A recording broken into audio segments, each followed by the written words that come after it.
My name is Ashley.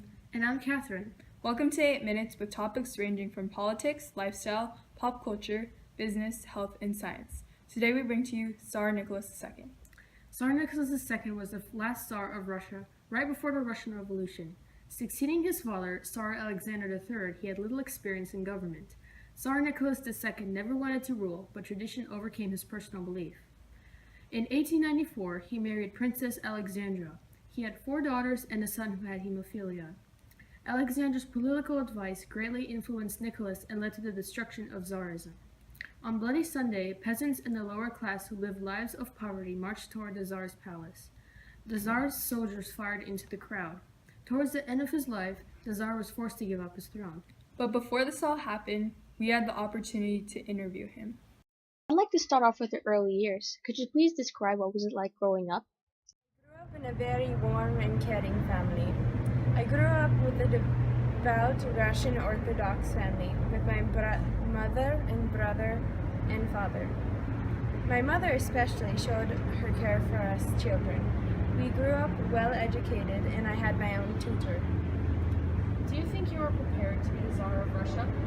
Despite my good education as a youth, my father's death took me by surprise and I suddenly had to be on the throne, so I did not feel prepared at all. You're married to Alexandra. Please describe your relationship with your wife. Alexandra is a very assertive person, while I am not. I believe that we help balance each other out due to our polar opposite personalities. She definitely knows what she wants, and she lets that be known. She actually helps me to become more assertive as well. I have a tendency to be more shy and passive. She does at times push me a bit out of my comfort zone, but I believe she does this entirely out of love. I know there are rumors going around that she bullies me, but I think of it more out as a strong encouragement, and I welcome it wholeheartedly. She is a very devoted wife. She is the only person I trust. She is my confidant. People say that you let your wife, Alexandra, influence the type of leadership you led with. How much of your accomplishments during your reign were completed by your wife? In my opinion, I believe I do in fact predominantly lead. While my wife does, as I said, help me take action. She gives me a lot of encouragement and advice in my leadership decisions. And what do you think about her presence in your role of power? Why did you allow her to help you? I really appreciate her help.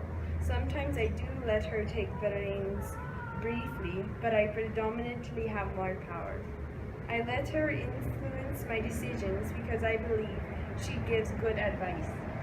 Many times when I am weak, she gives me a lot of assistance. Sometimes she might be overly present in my duties, but overall I carry them out. Are you scared at all about Rasputin's influence on your people and even your family? There is talk that he stays near your palace and has been mysteriously seen outside, perhaps attempting to cause trouble. Is this true? No, I haven't witnessed this. And no, I am not scared. He has always been so loyal to us. I suppose unless he is secretly working for a force against us, then he is to be feared.